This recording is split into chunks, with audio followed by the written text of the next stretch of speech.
The message appeared on my screen at exactly 10:17 on a bright Tuesday morning, and within seconds it shattered nearly 4 decades of carefully packed away memories. The sender's name made my heart stop. For a moment, I thought it had to be a mistake. A prank. Someone using an old name I hadn't heard since the summer of 1988. But it wasn't. It was her. The girl I had loved when I was 16. The girl who disappeared from my life before I ever found the courage to tell her how I felt. And the message contained only 7 words. I should have told you back then. Before we continue, please take a moment to like, comment, share, and subscribe to Storyverse if you believe in kindness, second chances, and the idea that some connections never truly disappear. Your support helps keep these heartfelt stories alive. For several minutes, I simply stared at the screen. The sunlight coming through my office window seemed brighter than before, almost unreal. My coffee grew cold beside me while memories I hadn't visited in decades began returning with startling clarity.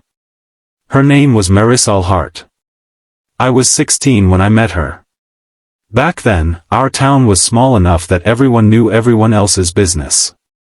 We lived on opposite sides of town, attended the same high school, and somehow ended up sitting beside each other in an advanced literature class. The first thing I noticed wasn't her beauty. It was her laugh. It had a warmth that made ordinary moments feel important.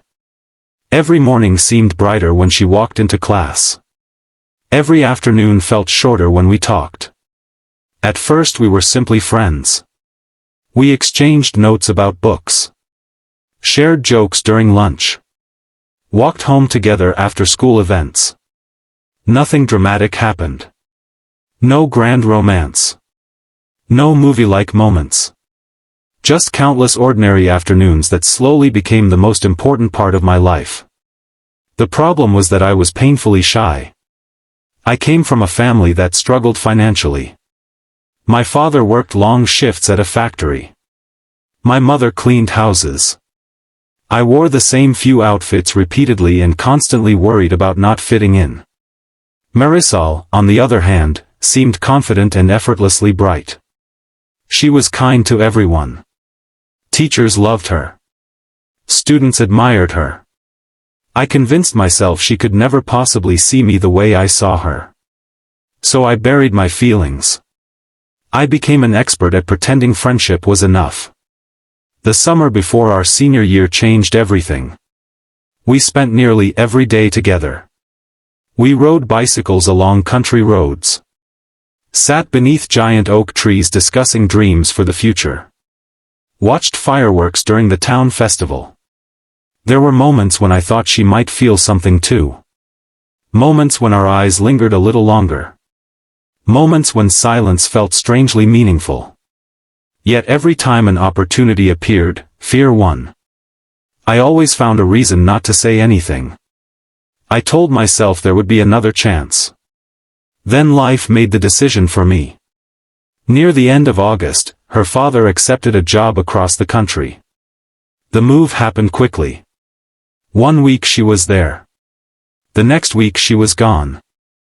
I still remember standing outside her house on moving day.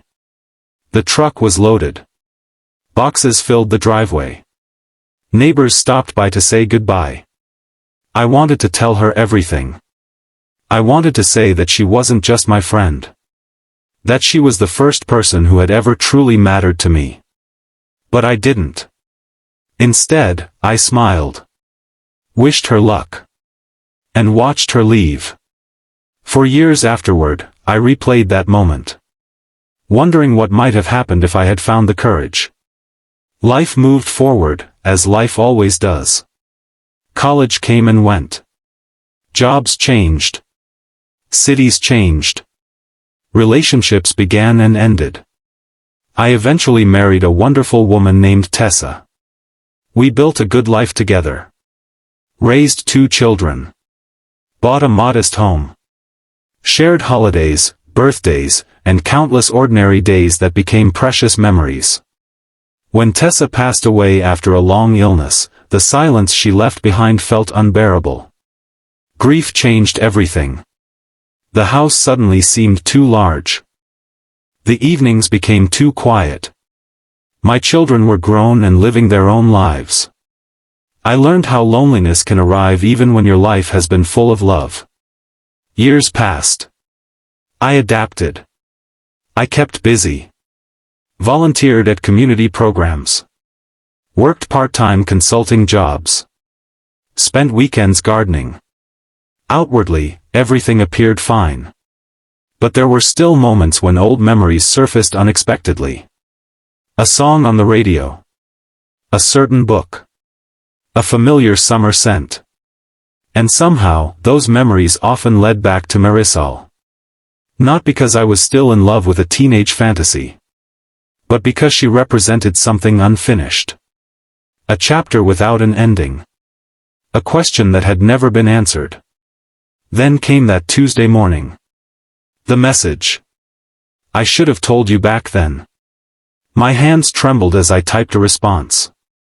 Hours later, another message arrived. Then another. And another. Over the following days, we exchanged stories about our lives. She had married too. Raised a family. Experienced heartbreak and loss. Her husband had passed away several years earlier.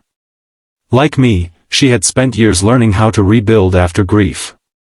What surprised me most was how natural our conversations felt.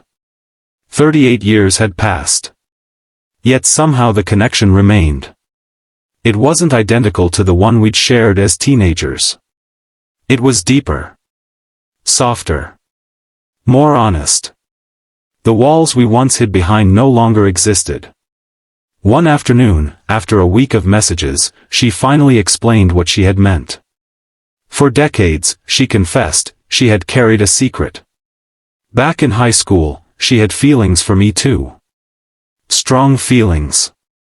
The kind that made her hope I would say something. Anything. She had waited through countless afternoons. Countless conversations. Countless opportunities. But the words never came. When her family moved away, she assumed my silence meant friendship was all I wanted. So she carried on with life. Just as I had. Reading those words felt surreal. I sat quietly in my kitchen staring through the window at the afternoon sunlight. Birds moved through the garden. Children laughed somewhere down the street. The world continued normally. But inside me, something shifted. A mystery that had lasted 38 years had finally been solved. The answer was both beautiful and heartbreaking. We had both felt the same thing. We had both been afraid. Neither of us had known. Weeks turned into months. Our conversations became part of daily life. Every morning began with messages. Every evening ended with updates about our day. We shared photographs from decades ago. Pictures of our children. Stories about our parents. Stories about loss. Stories about hope. One day, she suggested meeting in person. The idea terrified me. Not because I didn't want to see her. Because I did. But expectations can be dangerous. Memories have a way of becoming larger than reality. I worried that meeting might somehow damage what we'd rediscovered. Still, eventually we agreed. A Saturday afternoon. A small cafe halfway between our cities. The drive there felt longer than any trip I had ever taken. My heart pounded the entire way. Questions flooded my mind.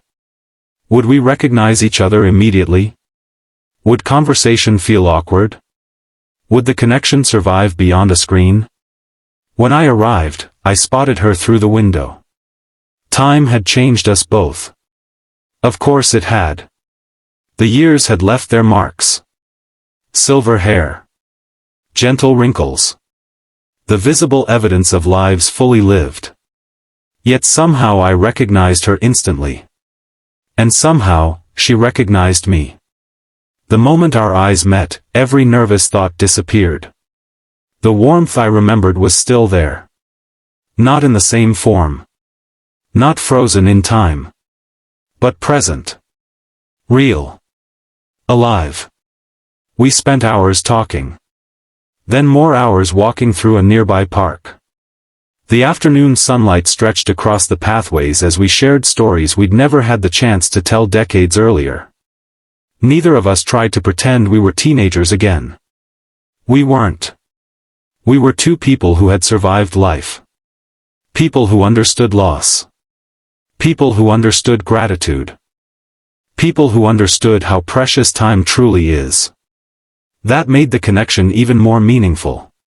Months later, our friendship evolved into something neither of us expected. Not because we were chasing the past. Because we had finally stopped running from the truth. The truth was simple. We enjoyed each other's company. We cared deeply for one another. And after decades of missed opportunities, neither of us wanted fear making decisions anymore. One autumn afternoon, we visited our old hometown together. The school had changed. New buildings stood where old ones once had.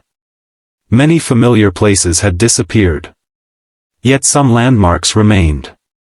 The oak tree where we'd spent so many afternoons still stood proudly near the edge of a field. We sat beneath it as golden sunlight filtered through the leaves. For a long time, neither of us spoke. The silence felt peaceful. Finally, she smiled and admitted she had imagined that moment hundreds of times over the years. So had I. But reality turned out to be far better than imagination. Because imagination had only known possibilities. Reality gave us understanding. There is something profoundly healing about finally receiving answers to questions you've carried for decades. Not every story gets that opportunity. Many people spend their lives wondering what might have been. We were fortunate. Not because everything turned out perfectly. But because we were given a second chance to be honest. A second chance to reconnect. A second chance to appreciate the gift of time. As the sun began setting, I looked around at the familiar landscape. The old field. The oak tree. The fading golden light. And I realized something important. The greatest regrets in life are rarely the risks we take. They're often the words we never say. The chances we never pursue. The people we never tell how much they matter. If this story has touched your heart so far, please take a moment to like, comment, share, and subscribe to Storyverse. Your engagement helps these emotional stories reach others who may need a reminder that hope and second chances are real.